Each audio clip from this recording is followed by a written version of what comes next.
ਵਾਹਿਗੁਰੂ ਜੀ ਕਾ ਖਾਲਸਾ ਵਾਹਿਗੁਰੂ ਜੀ ਕੀ ਫਤਿਹ ਜੀ। ਵਾਹਿ ਖਾਲਸਾ ਵਿੱਚ ਜੀ। ਭਾਈ ਸਾਹਿਬ ਜੀ, ਪੰਜਾਬੀ ਵਿਰਾਸਤ USA ਚੈਨਲ ਤੋਂ ਰਜਿੰਦਰ ਸਿੰਘ ਸਭਰਾ ਗੱਲ ਕਰਦਾ ਜੀ।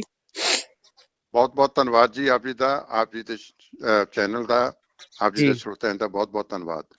ਪ੍ਰੋਫੈਸਰ ਬਲਜਿੰਦਰ ਸਿੰਘ ਜੀ, ਇਸ ਵੇਲੇ ਜਿਹੜਾ ਆ ਪ੍ਰੈਸ ਕਾਨਫਰੰਸ ਦੌਰਾਨ ਜਿਹੜਾ ਆ ਡੇਰਾ ਪ੍ਰੇਮੀ ਜਿਹੜੀ ਹੈਗੀ ਆ ਵੀਰਪਾਲ ਉਹਦੇ ਵੱਲੋਂ ਹਾਂਜੀ, ਗੁਰੂ ਅਰਜਨ ਪਾਤਸ਼ਾਹ ਮਹਾਰਾਜ ਜੀ ਦੀ ਪ੍ਰਤੀ ਇਤਰਾਜ਼ਯੋਗ ਸ਼ਬਦ ਵਰਤੇ ਜਾਂਦੇ ਆ ਕਿ ਗੁਰੂ ਪਾਤਸ਼ਾਹ ਮਹਾਰਾਜ ਜੀ ਦੀ ਸ਼ਹਾਦਤ ਦੀ ਤੁਲਨਾ ਇੱਕ ਬਲਾਤਕਾਰ ਦੇ ਕੇਸ ਦੇ ਵਿੱਚ ਜਿਹੜਾ ਜੇਲ੍ਹ ਦੇ ਵਿੱਚ ਬੰਦ ਆ ਸੌਦਾ ਸਾਧੂ ਦੇ ਨਾਲ ਕੀਤੀ ਜਾਂਦੀ ਹੈ। ਕਿਵੇਂ ਦੇਖਦੇ ਹੋ? ਦੇਖੋ ਜੀ, ਪਹਿਲੀ ਗੱਲ ਤਾਂ ਇਹ ਇੱਕ ਬਹੁਤ ਹੀ ਮੰਦਭਾਗੀ ਤੇ ਅਫਸੋਸਨਾਕ ਗੱਲ ਹੈ। ਜੀ ਧੰਨ ਸ਼੍ਰੀ ਗੁਰੂ ਅਰਜਨ ਪਾਤਸ਼ਾਹ ਸ਼ਹੀਦਾਂ ਦੇ ਸਰਤਾਜ, ਜਿਨ੍ਹਾਂ ਦੀ ਸ਼ਹਾਦਤ ਜਿਹੜੀ ਹੈ ਉਹ ਸਿੱਖ ਕੌਮ ਵਾਸਤੇ ਹਮੇਸ਼ਾ ਹੀ ਪ੍ਰੇਰਣਾ ਦਾ ਸਰੋਤ ਰਹੀ ਹੈ। ਉਸ ਸ਼ਹਾਦਤ ਦੇ ਨਾਲ ਇਸ ਵੀਰਪਾਲ ਭੈਣ ਨੇ ਇਸ ਤਰੀਕੇ ਦੇ ਨਾਲ ਇਹ ਤੁਲਨਾ ਕੀਤੀ ਹੈ। ਇਹਦੇ ਨਾਲ ਸਿੱਖਾਂ ਦੇ ਜਜ਼ਬਾਤਾਂ ਨੂੰ, ਧਾਰਮਿਕ ਭਾਵਨਾਵਾਂ ਨੂੰ ਬਹੁਤ ਵੱਡੀ ਜਿਹੜੀ ਹੈ ਸੱਟ ਵੱਜੀ ਹੈ। ਲੇਕਿਨ ਮੈਂ ਇਹਦੇ ਪਿੱਛੇ ਥੋੜਾ ਜਿਹਾ ਜਾਣਾ ਚਾਹਾਂਗਾ ਕਿ ਗੁਰਮੀਤ ਰਾਮ ਰਹੀਮ ਜਿਹੜਾ ਕਿ ਇਹਨਾਂ ਦਾ ਕਹਿ ਲਓ ਕਿ ਇਹਨਾਂ ਦਾ ਆਗੂ ਹੈ, ਉਸ ਨੇ ਜਿਸ ਵੇਲੇ ਗੁਰੂ ਗੋਬਿੰਦ ਸਿੰਘ ਮਹਾਰਾਜ ਜੀ ਦੇ ਸਵਾਂਗ ਰਚਿਆ ਸੀਗਾ, ਉਸ ਤਰੀਕੇ ਦੇ ਵਸਤਰ ਪਾ ਕਰਕੇ, ਅਤੇ ਉਸਨੇ ਇੱਕ ਪਾਖੰਡ ਬਣਾਇਆ ਸੀਗਾ ਕਿ ਬਈ ਮੈਂ ਇਸ ਪ੍ਰਕਾਰ ਦੇ ਨਾਲ ਸ਼ਰਬਤ ਬਣਾ ਕਰਕੇ ਉਹਨੇ ਕਿਹਾ ਕਿ ਮੈਂ ਅੰਮ੍ਰਿਤ ਛਕਾ ਰਿਹਾ ਹਾਂ।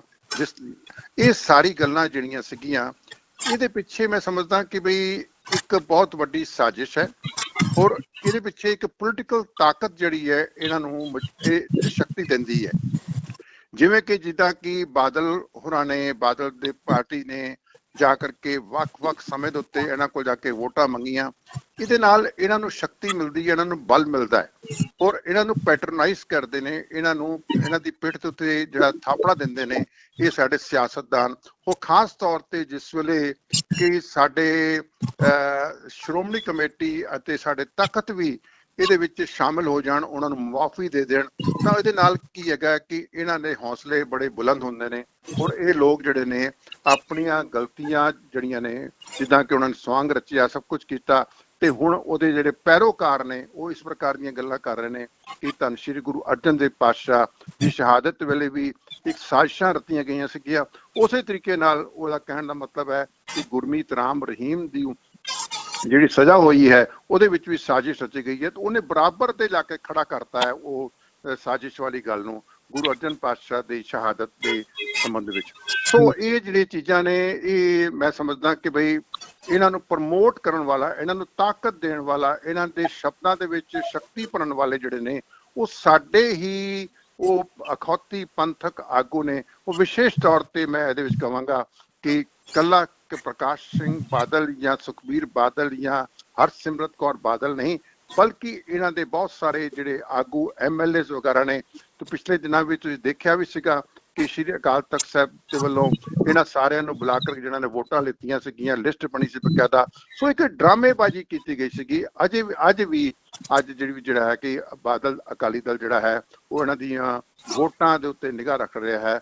ਸੋ ਇਹਦੇ ਨਾਲ ਇਹਨਾਂ ਨੂੰ ਪ੍ਰਮੋਸ਼ਨ ਮਿਲਦੀ ਹੈ, ਇਹਨਾਂ ਨੂੰ ਤਾਕਤ ਮਿਲਦੀ ਹੈ। ਸੋ ਵੀਰਪਾਲ ਨੇ ਜੋ ਕੁਝ ਵੀ ਕਿਹਾ ਹੈ, ਸਿੱਖ ਕੌਮ ਇਸ ਦਾ ਭਰਪੂਰ ਜਿਹੜੀ ਨਿੰਦਾ ਕਰਦੀ ਹੈ। ਔਰ ਮੈਂ ਸਮਝਦਾ ਕਿ ਬਈ ਜਿਹੜਾ 295 ਤੇ 95 ਇਹ ਧਾਰਾਵਾਂ ਨੇ ਸਿੱਖਾਂ ਦੇ ਜਜ਼ਬਾਤਾਂ ਨੂੰ ਜਾਂ ਧਾਰਮਿਕ ਭਾਵਨਾਵਾਂ ਨੂੰ ਹਰਟ ਕਰਨ ਵਾਲੀਆਂ, ਇਹ ਆਪਣੇ ਆਪ ਦੇ ਵਿੱਚ ਕੋਈ ਸੰਗੀਨ ਇਹਨਾਂ ਦੇ ਦੋਸ਼ ਜਿਹੜੇ ਨੇ, ਇਹ ਸਜ਼ਾਵਾਂ ਨਹੀਂ ਮਿਲਦੀਆਂ। ਇਹਦੇ ਵਿੱਚ ਜਦ ਤੱਕ ਸਖਤੀ ਦੇ ਨਾਲ ਇਹ ਧਾਰਾਵਾਂ ਲਾਗੂ ਨਹੀਂ ਹੋਣਗੀਆਂ, ਤਦ ਤੱਕ ਇਹ ਧਾਰਮਿਕ ਭਾਵਨਾਵਾਂ ਨੂੰ ਹਰਟ ਕਰਨ ਵਾਲੇ ਜਿਹੜੇ ਨੇ ਇਸ ਕੇਸ ਜਿਹੜੇ ਨੇ ਆਉਂਦੇ ਰਹਿਣਗੇ। ਸੋ ਸਰਕਾਰ ਨੂੰ ਵੀ ਇਹ ਚੀਜ਼ਾਂ, ਇਹ ਜਿਹੜੀਆਂ ਨੇ, ਇਹਦੇ ਬਾਰੇ ਸਖਤ ਕਾਨੂੰਨ ਜਿਹੜੇ ਨੇ ਬਣਾਉਣੇ ਚਾਹੀਦੇ ਨੇ, ਕਿਉਂਕਿ 295 ਜਿਹੜੀ ਹੈਗੀ ਹੈ ਇਹਦੇ ਨਾਲ ਮੈਨੂੰ ਲੱਗਦਾ ਕਿ ਅੱਜ ਤੱਕ ਕਿਸੇ ਵੀ ਵਿਅਕਤੀ ਨੂੰ ਕੋਈ ਸਖਤ ਸਜ਼ਾ ਨਹੀਂ ਮਿਲੀ।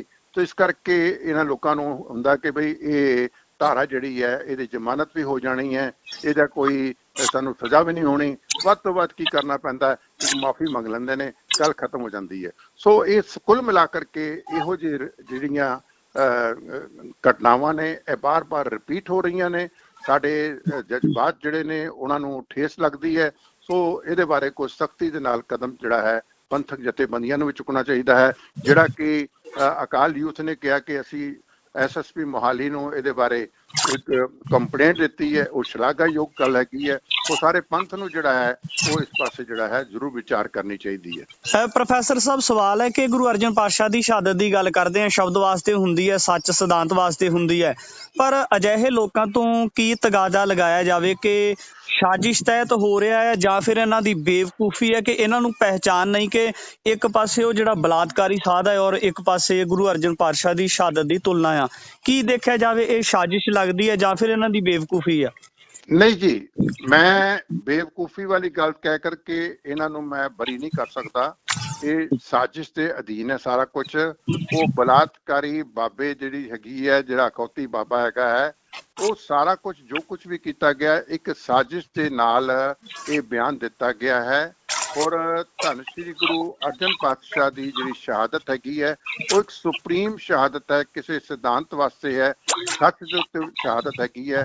तो वो शहादत जिहड़ी है उसकी तुलना तो दुनिया दे विच किसी भी व्यक्ति की शहादत नाल किसी भी कुर्बानी दे नाल वो नहीं की जा सकती।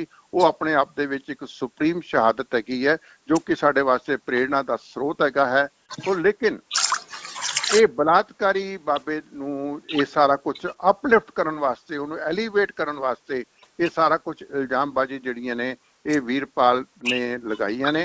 और मैं समझदा कि बई इस मामले दे विच सिख जथेबंदियां नूं एकजुट होकर के इस चीज़ का विरोध करना चाहिए है, क्योंकि इत्थे आकर के कभी साडे श्री गुरु ग्रंथ साहिब जी उत्ते हमले हो रहे ने, कभी साडे गुरु साहिबान दे उत्ते जिहड़ियां शहादतां दे उत्ते क्वेश्चन मार्क लगाए जा रहे ने।